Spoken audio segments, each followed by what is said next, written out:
আসসালামু আলাইকুম প্রিয় শিক্ষার্থীরা, আমাদের ক্লাসে তোমাদের সকলকে স্বাগতম। আজকে আমরা ফিজিক্স 1 এবং ক্যালকুলাস 2 এই দুইটি বইয়ের একটি কমন উপপাদ্য, সেটি হচ্ছে সমতলে গ্রিনের উপপাদ্য। তো আজকে আমাদের ক্লাসে সমতলে গ্রিনের উপপাদ্যটি খুব সহজভাবে উপপাদন করার চেষ্টা করব ইনশাল্লাহ। তো ভিডিওটি অনার্স প্রথম বর্ষ এবং তৃতীয় বর্ষের শিক্ষার্থীদের জন্য খুবই খুবই গুরুত্বপূর্ণ হতে চলেছে। তো প্রথমে আমরা বিবৃতিটি পড়ি। বিবৃতিতে আছে, ধরি xy সমতলে আর একটি আবদ্ধ ক্ষেত্র যা একটি সরল বক্ররেখা সি দ্বারা আবদ্ধ। ধরে নেই x এবং y, এই চিত্রে আমরা দেখতে পাচ্ছি এটা y অক্ষ, এটা x অক্ষ। তাহলে x এবং y অক্ষের মধ্যে আর একটি আবদ্ধ ক্ষেত্র যা একটি সরল বক্ররেখা সি, এই যে উপরে আর এর যে বৃত্তটা রয়েছে বা পরিধিটা যে রয়েছে সেটি হচ্ছে সি। আচ্ছা, বলছে যেখানে অক্ষের সমান্তরাল সরলরেখা সি কে সর্বাধিক দুটি বিন্দুতে ছেদ করে। এখন এক্স অক্ষ এই সি বক্ররেখাকে সর্বাধিক দুটি বিন্দুতে ছেদ করবে। তাহলে এক্স অক্ষ দেখো এইখানে ছেদ করছে এবং এইখানে ছেদ করছে, তাহলে এক্স ইকুয়াল এ, এক্স ইকুয়াল বি। তাহলে সি কে এক্স অক্ষ সর্বাধিক দুটি বিন্দুতে ছেদ করেছে। আবার ওয়াই অক্ষ দেখো, ওয়াই অক্ষ সি বিন্দুকে সর্বাধিক দুটি বিন্দুতে ছেদ করছে, একটা ওয়াই ইকুয়াল সি বিন্দুতে আর একটা ওয়াই ইকুয়াল ডি বিন্দুতে। তো এই কথাটা এখানে বলা আছে যে যেখানে অক্ষের সমান্তরাল সরলরেখা সি কে সর্বাধিক দুটি বিন্দুতে ছেদ করে। এখন যদি ওই ক্ষেত্রে P of X comma Y এবং Q of X comma Y function দ্বয় সংজ্ঞায়িত অবিচ্ছিন্ন এবং ইহাদের অবিচ্ছিন্ন অন্তরক সহগ বিদ্যমান থাকে, তবেই close integral P dx plus Q dy equal double integral R D del Q divided by del X minus del P divided by del Y DX DY হবে। এখানে অসংজ্ঞায়িত, এখানে সংজ্ঞায়িত বলতে হয়েছে ইনফিনিটি নয়, অর্থাৎ যে কোনো মান হবে। ইনফিনিটি মানে তো অসীম, অসীম নয়। এবং অবিচ্ছিন্ন বলতে বোঝানো হয়েছে সিরা ফাটা বা কাটাযুক্ত নয়। যেমন একটা বৃত্ত আমরা যদি আট করি, বা এখানে একটা বৃত্তের একটা অংশ নিলাম, এই যে এরকম এরকম একটা অংশ নিলাম, দেখো এখানে একটা বৃত্তের তিনটা অংশ নিছি, এখানে কাটা বা সিরা আছে, এইরকম নয়, অর্থাৎ পুরাবৃত্ত হতে হবে। ঠিক আছে, এরকম অবিচ্ছিন্ন অন্তরক সহগ বলতে বোঝায় অন্তরী যোগ্য। তাহলে এখানে তিনটা নতুন শব্দ আমরা পেলাম, একটা হচ্ছে সংজ্ঞায়িত, অবিচ্ছিন্ন এবং আরেকটা হচ্ছে অবিচ্ছিন্ন অন্তরক সহগ বিদ্যমান। তাহলে সংজ্ঞায়িত মানে হচ্ছে যে এ ইনফিনিটি হবে না, মানটি ইনফিনিটি হবে না। অবিচ্ছিন্ন বলতে যে ছেঁড়া ফাটা নাই বা কাটা নাই, এবং ইহাদের অবিচ্ছিন্ন অন্তরক সহগ বিদ্যমান। অবিচ্ছিন্ন অন্তরক সহগ বলতে বোঝায় যে অন্তরীকরণ যোগ্য বা অন্তরী যোগ্য। এখন আমরা প্রমাণে আসি। ধরি আর কে আবদ্ধকারী বক্ররেখা সি, এই যে আর, এই আর কে আবদ্ধকারী বক্ররেখা সি, যেখানে অক্ষের সমান্তরাল সরলরেখা সি কে সর্বাধিক দুটি বিন্দুতে ছেদ করে। এই যে এইখানে এই কথাটাই আমরা লিখে দিছি, যেখানে অক্ষের সমান্তরাল সরলরেখা সি কে সর্বাধিক দুটি বিন্দুতে ছেদ করে। ধরি আর কে নিম্নলিখিত দুটি আকারে প্রকাশ করা যায়। তো শর্তের মধ্যে একটি শর্ত হচ্ছে, দেখো A greater than A less than or equal X less than or equal B. 2 number শর্ত বলা আছে one of X less than or equal Y less than or equal F two of X. 3 number শর্ত আছে C less than or equal Y less than or equal D. 4 number শর্ত আছে G one of Y less than or equal X less than or equal Y. এখানে আমাদের আরো দুইটি বিষয় জানতে হবে। এই যে এখানে ডাবল ইন্টিগ্রাল দেওয়া আছে বা ট্রিপল ইন্টিগ্রাল যদি দেওয়া থাকে, ডাবল ইন্টিগ্রালের ক্ষেত্রে দেখো প্রথম যে ইন্টিগ্রালটা হবে সেটা হবে ডিএক্স এর জন্য, দ্বিতীয়টা হবে ডিওয়াই, এবং তিনটা বা চারটা যদি থাকে, তিনটা যদি থাকে সেটা হবে ডিজেড। আর এখানে এফ অফ এক্স মিন করে ওয়াই কে, জি অফ ওয়াই মিন করে এক্স কে। তাহলে এইখানে এই যে এফ অফ এক্স মিন করছে ওয়াই কে আর জি অফ ওয়াই মিন করছে এক্স কে। চলো এবার আমরা শর্তগুলা পূরণ করি। আমাদের প্রথম শর্তের জন্য আমরা ধরি double integral DP del P divided by del Y into dx DY. ঠিক আছে, এটা আমরা প্রমাণ করব। এটা কই থেকে পাইলাম? আমরা এটা পেয়েছি এইখান থেকে। আমরা একবার এইটা প্রমাণ করব ডাবল ইন্টিগ্রাল দিয়ে, তারপরে এটা প্রমাণ করব। দেখি আমাদের প্রথম প্রমাণটা আবার। তাহলে এইখানে দেখো, ডাবল ইন্টিগ্রালের প্রথম একটা ইন্টিগ্রাল আমরা এখানে নিয়েছি আর লিমিট দিয়েছি। যেহেতু এখানে আমরা ওয়াই এর সাপেক্ষে অন্তরীকরণ করব, তার জন্য এখানে আমরা এক্স কে ধরব। তাহলে এক্স লিমিট হচ্ছে এক্স ইকুয়াল এ ওয়ান, হ্যাঁ এক্স ইকুয়াল এ, এটা হচ্ছে লোয়ার লিমিট, আপার লিমিট হচ্ছে পি। এখানে থার্ড ব্র্যাকেট দিয়ে এই যে ডাবল ইন্টিগ্রালের একটা থার্ড ব্র্যাকেটের পূর্বে নিছি, একটা পরে নিছি। এইখানে এফ অফ এক্স ইকুয়াল আমরা বলছি যে ওয়াই কে নির্দেশ করে, তাহলে এইখানে আমরা একটা লিমিট বসাইছি এক্স, এবার এইখানে বসাবো ওয়াই। তাহলে ওয়াই এর মান হচ্ছে এফ ওয়ান অফ এক্স, আর একটা হচ্ছে এফ টু অফ এক্স। এখানে আমরা এটা যা আছে তাই নিছি, আর এখানে ডি ওয়াইটাকে শুধু আগে নিছি, ডি এক্সটাকে পিছনে নিছি। পরের লাইনে এইটা যা আছে তাই। এখন এইখানে একটা জিনিস হচ্ছে যে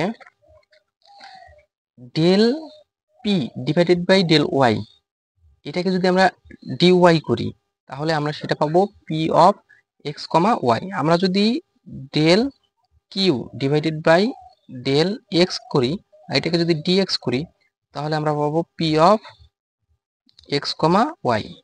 এটা মাথায় রাখবা, সরি এটা Q of X comma Y.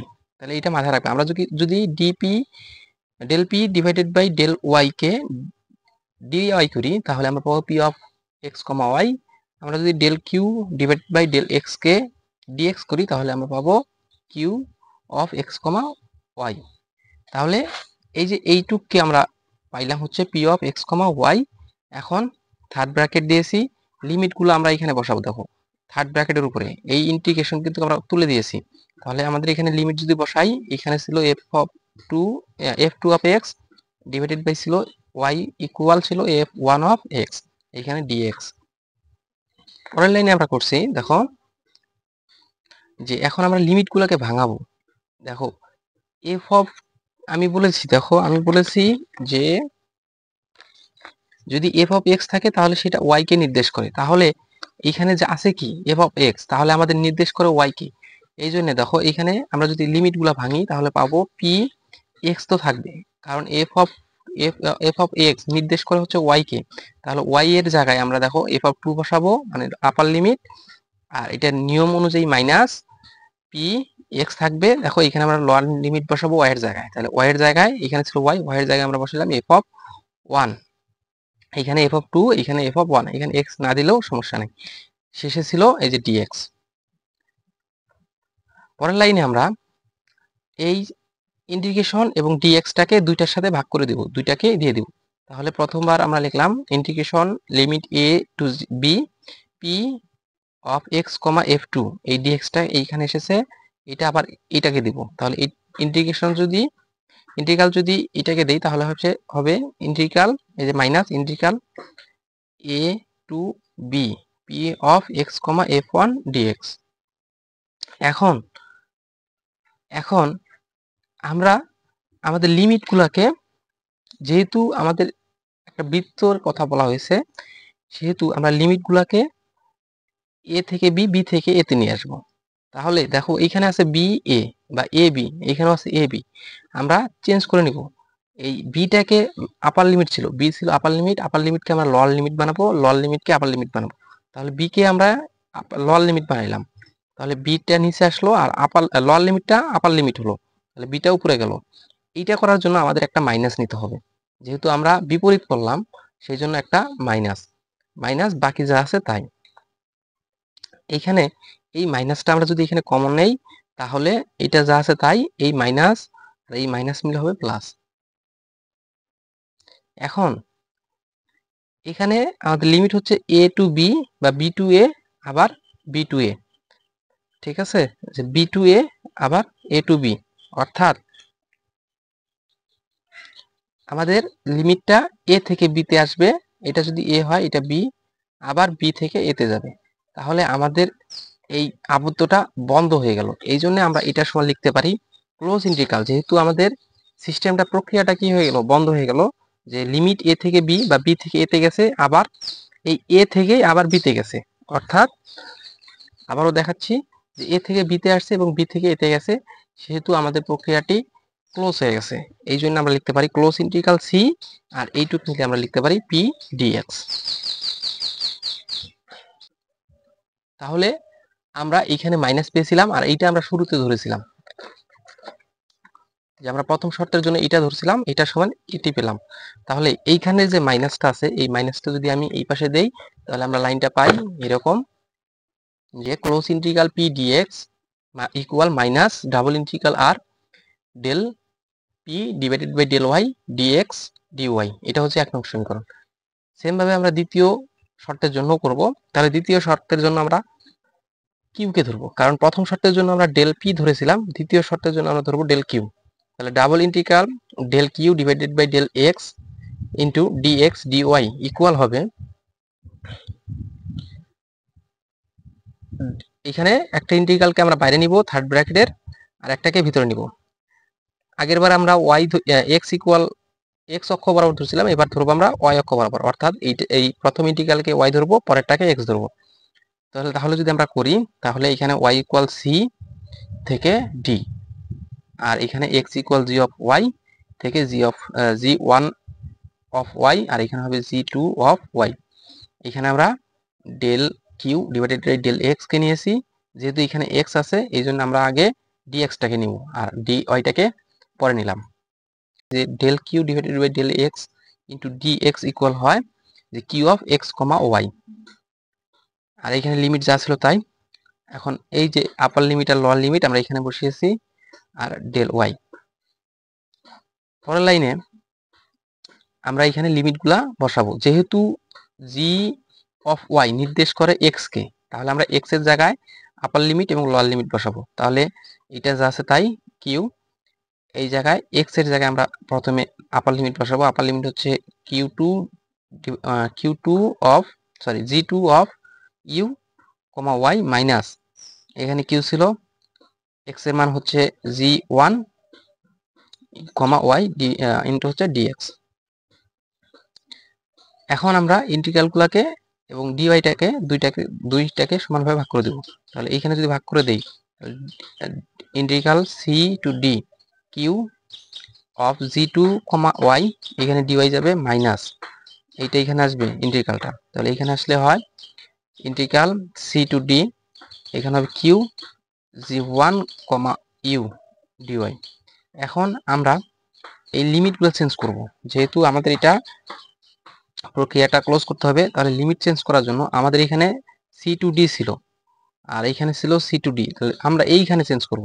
তাহলে এটা যা আছে তাই থাকবে, এইখানে যদি একটা মাইনাস কমন নেই, এই মাইনাস আর এই মাইনাসে প্লাস হয়ে যাবে, আর এইখানে আমরা লিমিটটা বিপরীত করে দেবো। তাহলে লোয়ার লিমিট হবে আপার লিমিট, লোয়ার লিমিট ছিল সি, তাহলে আপার লিমিট হলো এখানে সি, এখানে আপার লিমিট ছিল ডি, এখানে লোয়ার লিমিট হলো ডি। তাহলে এটা যেহেতু একটা বদ্ধ প্রক্রিয়া, তাহলে আমরা লিখতে পারি close integral C Q D Y. তাহলে আমরা double integral del Q divided by del X DX DY equal আমরা পেলাম close integral C Q DY. তাহলে লিখতে পারি যে অতএব close integral DY equal double integral del Q divided by del X DX into DY. এটা হচ্ছে 2 নং সমীকরণ। এখন আমরা 1 ও 2 নং সমীকরণ হতে পাই। 1 নং সমীকরণে পেয়েছিলাম এটি এবং 2 নং সমীকরণ এটি। 1 নং সমীকরণে বাম পক্ষ পেয়েছিলাম এটি, 2 নং সমীকরণে বাম পক্ষ এটি, ডান পক্ষ এটি। এখন যেহেতু 1 নং সমীকরণের ডান পক্ষে মাইনাস ছিল, মাইনাসটা আমরা পরে নিলাম, এইটাকে আগে নিলাম, নেওয়ার পর এখান থেকে আমরা ইন্টিগ্রাল কমন নিলাম এবং ডিএক্স ডিওয়াই কমন নিলাম। তাহলে মাঝখানে যা থাকে তাই হচ্ছে আমাদের প্রমাণ। তো আমরা লিখতে পারি যে অতএব close integral P dx plus close integral Q dy equal হচ্ছে double integral R Q del Q divided by del X minus del P divided by del Y into dx dy.